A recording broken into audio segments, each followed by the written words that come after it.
वो खुद की सभा में अभी भी जाके चेयर लगाना चालू कर देता है। ऐसा आदमी को महानगर पालिका भेजिए, बात रखिए, आपके माध्यम से बात रखिए। आप मेरे दोस्त हैं, भाई हैं, मैं खुद एक मीडिया फ्रेटर्निटी से आता हूँ। इस बार विशाल पाटिल को मौका नहीं मिला, सभी युवाओं के सदन में आया वो, सभी युवाओं के सदन। तो क्या चुनाव के बाद भाजपा शिवसेना के साथ यहाँ पर गठबंधन कर महापौर बिठाएगी? खुलकर बोलिए। जी, भारतीय जनता पार्टी अपने दम पे महापौर, उपमहापौर, स्टैंडिंग चेयरमैन, सभी प्रभाग के अध्यक्ष भारतीय जनता पार्टी अपनी शक्ति से बैठाएगी। और युति हो या युति ना हो, पहली बात यह है कि भारतीय जनता पार्टी ने पिछले कार्यकाल में देख लिया है कैसे हमारे नगर सेवकों को मंत्री साहब टारगेट किए हैं, कैसे हमारे पदाधिकारी, हमारे कार्यकर्ताओं को मंत्री साहब ने टारगेट किया है। तो कहीं ना कहीं पदाधिकारी, कार्यकर्ता भी इस मामले में खुश है कि युति नहीं हुई और हम लोग अपनी शक्ति से काम करके महापौर और उपमहापौर बैठाने जा रहे हैं।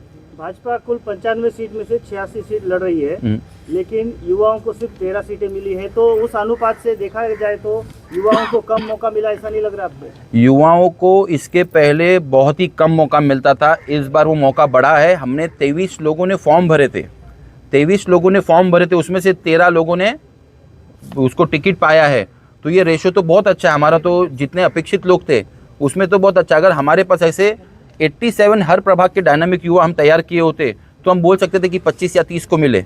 जब हमने 23 फॉर्म भरे युवा मोर्चा के पदाधिकारियों ने, उसमें 13 मिले, तो ये तो बहुत बड़ा गणित है। लेकिन परसेंटेज वाइज देखा जाए तो 25% भी नहीं है, 25% तो मिलना चाहिए था। देखिए, इसमें 87, 86 जो लोग हैं, 87 जो, अगर हम निर्मला सावले जी को भी गिने, 87, जैसे निर्मला सावले जी के वार्ड में खुद हमारे 2 युवा मोर्चा के पदाधिकारी है, जो अपने महामंत्री विवेक उपाध्याय जी है और एडवोकेट मयूरी है।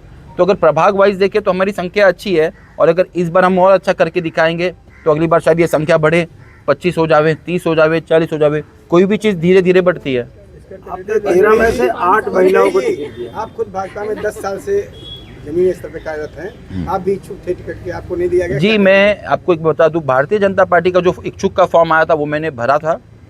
वो भरने के बाद मैंने ना टिकट मांगी, और वो भरने के बाद वो इंटरव्यू दिया मैंने। इंटरव्यू देने के बाद जब हमारा एक कार्यक्रम हुआ जहाँ पे 500-600 थे, मेरे मंच का उसको संचालन कर रहा था, जब मुझे बोलने का मौका मिला वहाँ पे मैंने स्पष्ट किया कि एक युवा मोर्चा के पदाधिकारी के नाते मुझे समझना था कि ये इंटरव्यू कैसा होता है, किस प्रकार के सवाल जवाब आते हैं। उसका मुझे एक ट्रेनिंग बोलो या एक्सपीरियंस बोलो, इसके लिए मैंने ये फॉर्म भरा था। क्योंकि जिस दिन मैं युवा अध्यक्ष बना था उसी दिन मैंने तय कर लिया था कि मैं कोई चुनाव नहीं लड़ूंगा, और जितने युवा मोर्चा के लोग तैयार हो सके उनको तैयार करें और अलग अलग प्रभाग से उनको नगर सेवक बनाएं, जिसमें युवाओं की शक्ति बढ़े। तो कहीं पे भी मैं चुनाव लड़ूंगा, ऐसा आपको कोई भारतीय जनता पार्टी का पदाधिकारी बोलेगा नहीं क्या मेरी इच्छा थी, ये कोई भी भारतीय जनता पार्टी का पदाधिकारी आपको नहीं बोलेगा। अच्छा, जहाँ एक तरफ युवा मोर्चा इतना खुश है कि 13 युवाओं को मौका मिला है, वही दूसरी तरफ शहर में ये भी माहौल है, ये भी बताई जा रही है कि हमारा समझो कि मेहता जी ने उन लोगों का टिकट काटा जिनसे उनकी कहीं ना कहीं बनती नहीं थी, या उन्होंने जानबूझकर कुछ लोगों को टिकट नहीं दिया, तो उस बहाने उन युवाओं को मौका। देखिए, टिकट देने का काम अकेले हमारे नेताजी नहीं करते, पूरी कमेटी होती है। अगर हम किसी एक का नाम लेके बोले किसी ने टिकट काटा तो वैसा नहीं चलता है। अगर हम कोई मजबूत दावेदार हो और हम उसको टिकट काट देवे और वहाँ से हमें नुकसान हो जावे, तो ऐसा तो कोई पार्टी नहीं चाहेगी। तो जो भी मजबूत दावेदार थे उनकी दावेदारी देख के उनको टिकट दिया गया है। रणवीर जी, इसमें से बहुत ऐसे फॉर्म थे जिसमें इच्छुक फॉर्म भी नहीं भरा गया लेकिन उन्हें टिकट मिल गई। जी, ऐसे 2 से 3 बच्चियां हैं जिनको बच्चियों को टिकट मिला है, और वो हमारे लिए खुशी की बात है। वो हमारे लिए खुशी की बात है क्योंकि वो हमारे तो लिस्ट में थी कि इनको मौका मिलना चाहिए। नई लड़की है, पिता की जगह पे बेटी को दे दो, हस्बैंड की जगह पे उनकी वाइफ को दे दो, ज़्यादा एजुकेटेड है, ज़्यादा डायनामिक है। तो ऐसे हमारे तो लिस्ट में वो थी कि हमको मौका मिलना चाहिए उनको। लेकिन जिन्होंने इच्छुक फॉर्म भरा था उनका क्या? इच्छुक फॉर्म भरे थे, देखिए मैं आपको बता दूं, अगर 400 लोगों ने, 600 लोगों ने इच्छुक फॉर्म भरा है तो हमारा सबका, हम जानते हैं, ये जानकारी है हमको कि केवल 95 ही लड़ने वाले हैं। तो ये किसी भी पार्टी में यही होता है कि 95 ही लड़ने वाले हैं। अगर 200 लोगों ने करीबन खुद से कहा है कि नहीं मेरी तैयारी नहीं है, जो हिसाब से एक नगर सेवक की तैयारी होनी चाहिए नहीं है, फिर 100 लोगों में कुछ नाराज़ होते हैं, जिसको हमारे नेतागण समझाते हैं। रविंद्र चौहान जी ने समझाया, माननीय मेहता जी ने समझाया, दिलीप जैन जी ने समझाया, कहीं ना कहीं मैंने भी, युवाओं ने जो फॉर्म्स वापस से ले लिए, जो फॉर्म भर दिए थे, वो मेहता जी के ना कहने पे युवाओं ने खुद से जाके कह दिया और सर को लेकर बोल दिया कि सर हमने जो फॉर्म भरे थे आपने 13 को टिकट दिया तो बच्चे लोगों ने अपना खुद के फॉर्म वापस ले लिए, तो ऐसी कोई नाराजगी भी नहीं है। आप इतनी बड़ी बात कह रहे हैं, श्रद्धा बने को नहीं दिया गया टिकट, 35 साल से ज्यादा वनिता बने ने इस संगठन को दिया है और ये तो सरासर नाइंसाफी थी। मना लिया गया वो बात अलग है, लेकिन क्या उन्होंने ग्राउंड लेवल पे काम नहीं किया था या उनके पास मेरिट लिस्ट नहीं थी? जी, जैसा मैंने कहा कि मैं भारतीय जनता पार्टी युवा मोर्चा का शहर का अध्यक्ष हूँ, वैसे भारतीय जनता पार्टी पूरे शहर की जो अध्यक्षता है, जो यूटी अध्यक्ष है, वो श्रद्धा बने जी है। उत्तन से लेके चेकनाके तक, आदिवासी पाड़ा से लेके जैसलपार के समुंदर तक जो यूटियों की अध्यक्ष है वो श्रद्धा बने हैं। तो अगर आप ये कहें कि पार्टी ने नज़रअंदाज किया तो वो शहर की प्रमुख है। अगर हम कोई भी मंच सजाते हैं भारतीय जनता पार्टी में तो यूटी प्रमुख करके वो पूरे मंच पे बैठती हैं, क्योंकि वो डैशिंग है, वो लड़कियों को जोड़ भी रही है अलग अलग प्रभाग से। तो जब मैं जिला अध्यक्ष बना हूँ और मैंने सामने से पार्टी को कहा है, लेकिन और एक चीज़ है, हाँ उनका फैमिली ने 35 साल दिए संगठन को, मेहता जी ने भी उस बात को समझा, उनकी माता जी को भी मिली, और मैं उनके परिवार के साथ अभी से नहीं जुड़ा हूँ। मैं उनकी माता जी को मैं भी आई बोलता हूँ, तो मेरा ही परिवार है, और श्रद्धा जी के अगर उन्हें भी गम है तो मैं उनके साथ उसमें भी खड़ा हूँ।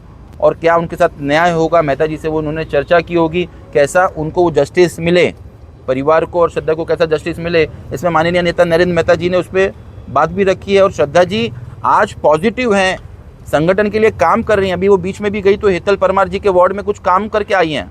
ये प्रेस कॉन्फ्रेंस में आपसे पहले वो आ चुकी थी, वो काम करके आई हैं। तो वो पॉजिटिव है, संगठन को लेके काम करने वाली है, योद्धा लोग हैं हम। तो आज वो हमारे साथ ये प्रेस कॉन्फ्रेंस में भी बैठी हैं। और इसके बाद मैं कहूँगा कि आप 1 to 1 श्रद्धा जी से भी बात करें कि वो पॉजिटिव, वो काम कर रही है और वो पूरे शहर की अध्यक्षा है।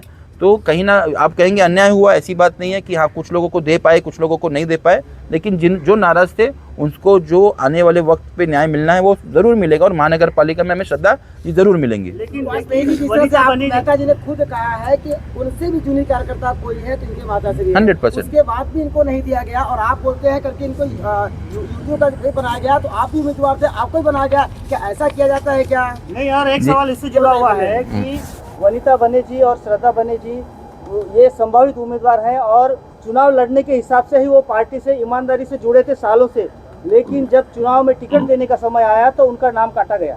माननीय नेता नरेंद्र मेहता जी ने उस परिवार के साथ अच्छा समय बिताया है। उनकी जब तबीयत खराब हुई थी तो उस पर घर पे भी, हॉस्पिटल में भी मिल के आए हैं। किस तरह परिवार के साथ अच्छा न्याय हो सके उस पर भी उनकी चर्चा हो चुकी है और वो चर्चा पॉजिटिव हुई है। और श्रद्धा बने और उनका परिवार मेरे से भी पुराना है भारतीय जनता पार्टी में, मेहता जी से भी पुराना है। रोहिदास काका जी के टाइम से वो लोग संघर्ष कर रहे हैं, काम कर रहे हैं, पार्टी को बढ़ाने का, प्रचार प्रसार करके लोगों तक पहुंचने का।